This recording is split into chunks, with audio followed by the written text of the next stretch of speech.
D'ailleurs, moi, je le disais au début, on a fait des émissions là-dessus, et je disais, j'espère bien que dans l'inélégance de la démarche de Macky Sall, qu'il ait au moins l'élégance de ne pas se présenter.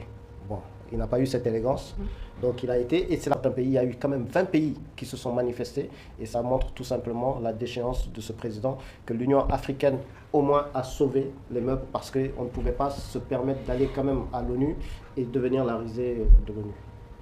Il n'a pas été très sage, Macky Sall, ce coup-ci, de se présenter comme ça. Et cet échec, pour moi, ce n'est que la réponse du destin à ce qu'il a pu faire. Le deuxième élément, je pense que le fait que son pays ne l'ait pas présenté, que son pays ne le soutienne pas, mais fait que, ne serait-ce que sur le plan diplomatique et même en termes de courtoisie, moi je verrais mal comment d'autres pays africains soutiendraient mordicus la candidature de Macky Sall donc à l'ONU, alors que sachant qu'aujourd'hui son propre gouvernement n'est pas sur la même longueur d'onde et que donc ça serait inélégant non seulement vis-à-vis du gouvernement du Sénégal.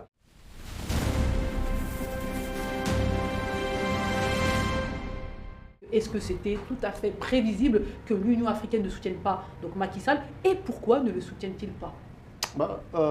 Déjà, je ne pense pas qu'ils sont devenus plus exigeants, mais au moins ils ont évité, j'emploie le mot, une CAF. En fait, comme la décision de la CAF, ils ont évité ça de justesse, une humiliation. Et c'est une très très très bonne chose. D'ailleurs, moi je le disais au début, on a fait des émissions là-dessus, et je disais, j'espère bien que dans l'inélégance de la démarche de Macky Sall, qu'il ait au moins l'élégance de ne pas se présenter. Bon, il n'a pas eu cette élégance, donc il a été, et c'est la manière aussi qui a été faite. C'est-à-dire qu'il a forcé dans la manipulation, déjà le président burundais Évariste Ndayishimiye,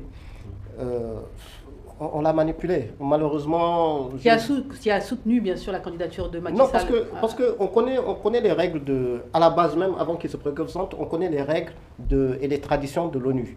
On savait très bien que là, c'était le tour de l'Amérique latine. On savait très bien qu'il décide d'avoir au moins une femme par-ci.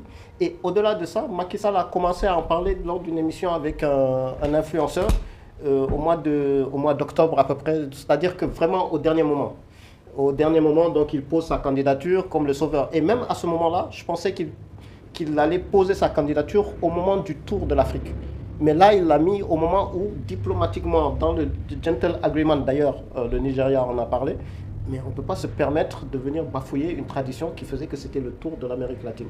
Mais en plus de cela, je ne sais pas si vous vous rappelez, au moment de du sommet de l'Union africaine, beaucoup de rumeurs partaient en disant qu'on allait en parler. Non seulement ce n'était pas dans le programme de l'Union africaine, mais au-delà de ça même, il n'y a pas eu lors du sommet un seul mot ou un seul communiqué parlant quand même d'une candidature de Macky Sall avec tout le sérieux que ça pouvait donner pour la représentation de l'Union africaine. Et comme c'est entre guillemets un manipulateur par respect pour l'ancien président, mais tout simplement, il a voulu jouer en disant au président Évariste Ndayishimiye, je pense, bon bref, en disant, comme tu es le président de l'Union africaine, tu représentes l'Union africaine, donc si tu valides ma candidature ou si tu supportes ma candidature, ça veut dire que toute l'Afrique est derrière ma candidature. Et sauf que le rejet, il faut le dire, ils sont partis pour le forcer en demandant, pour une fois, une commission, entre guillemets, on appelle ça du silence, ou de l'entente tacite. En gros, vous avez 48 heures, là même c'était presque 24 heures. Toute personne qui ne se manifeste pas, le silence serait « vous êtes pour la candidature ». Et au dernier moment, dire ça à certains pays, il y a eu quand même 20 pays qui se sont manifestés. Et ça montre tout simplement la déchéance de ce président, que l'Union africaine au moins a sauvé les meubles, parce qu'on ne pouvait pas se permettre d'aller quand même à l'ONU et devenir la risée de l'ONU. La risée du monde. Je vous pose la même question. Donc, selon vous, pourquoi finalement Macky Sall a essuyé une telle défaite, entre guillemets, on peut parler même de défaite avant même donc, le match?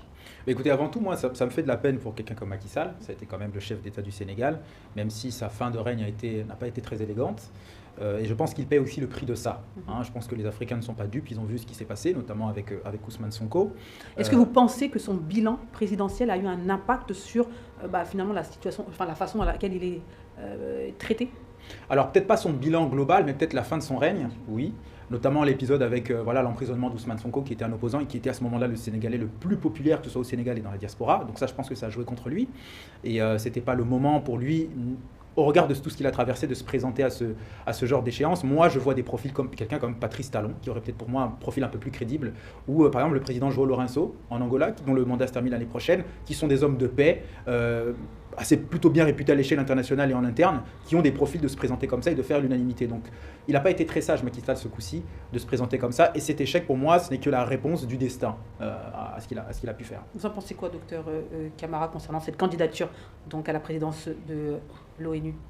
On l'avait déjà dit ici en disant qu'on espère que cette candidature ne va pas passer. C'est vrai qu'on est étonné. En tout cas, la tradition veut que, en tant qu'ancien président du Sénégal, que ce soit l'État du Sénégal aujourd'hui qui déjà fasse du lobbying pour lui, et si tant est que ce soit le tour de l'Afrique. Ce n'était pas le cas. Donc je pense que les Africains ne veulent pas se mettre déjà en mauvaise posture avec les autres régions, parce qu'il y a ce consensus sur c'est votre tour, c'est notre tour, etc. Et donc ça donnerait plus de chances, lorsque ça serait le tour de l'Afrique, qu'un candidat présenté par l'Afrique puisse justement être élu. Donc ça, c'est déjà un premier élément. Le deuxième élément, je pense que le fait que son pays ne l'ait pas présenté, que son pays ne le soutienne pas, mais fait que, ne serait-ce que sur le plan diplomatique et même en termes de courtoisie, moi je verrais mal comment d'autres pays africains soutiendraient mordicus la candidature de Macky Sall donc à l'ONU, alors que sachant qu'aujourd'hui son propre gouvernement n'est pas sur la même longueur d'onde et que donc ça serait inélégant non seulement vis-à-vis du gouvernement du Sénégal, et c'est un précédent que je pense qu'ils ne veulent pas reproduire. Et finalement, bon, pour une fois, on salue quand même une Union africaine qui a eu le bon réflexe de dire, bon, et même en termes de crédibilité, hein, donc je rejoins un petit peu ce que Stéphane a dit, l'Afrique ne va pas soutenir coûte que coûte la candidature de quelqu'un qui justement a fini son mandat de la façon dont il a fini et qui doit rendre compte donc à son peuple ou à sa population par rapport à un certain nombre de choses qui se sont produites. Forcément, les téléspectateurs qui nous regardent, on connaît les règles, les us et coutumes de l'ONU, la façon dont le président, en tout cas, semble être nommé. On se dit, et ils se disent, mais pourquoi Macky Sall s'est entêté à y aller?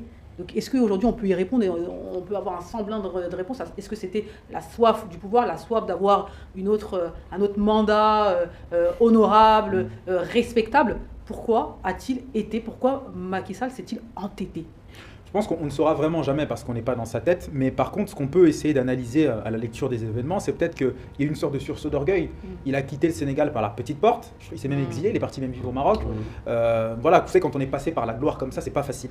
Donc peut-être qu'il y a eu ce sursaut d'orgueil-là, mais comme je l'ai dit, en tout cas, le destin l'a bien rattrapé. L'ONU, c'est quand même des grands noms, c'est quand même des Kofi Annan, des gens comme ça, qui ont été la fierté du continent africain. Et après avoir fait ce que lui a fait au Sénégal, je pense qu'il était très mal placé pour être la vitrine de notre continent africain qu'on aime tant au sein de cette institution qu'est l'ONU. Et là, c'est une sorte de débâcle pour Macky Sall, parce que, pour finir rapidement, vous deux, par rapport à ma question, pourquoi pourquoi s'est-il entêté? Alors moi, la position que je défends et que j'ai toujours défendue, c'est que même si aujourd'hui, officiellement, Macky Sall ne fait pas l'objet de poursuite donc, de la part de l'État du Sénégal, on sait que la probabilité qu'un jour, on puisse lui demander des comptes existe, et que peut-être c'est par anticipation qu'il voudrait peut-être se mettre dans une position où en tout cas ce risque-là va être éloigné. Voilà, moi je pense que ça peut être ça qui justifie sa candidature. Pourquoi Macky Sall s'est-il entêté? Question d'orgueil, et surtout, quelles vont être les conséquences pour lui après cette débâcle?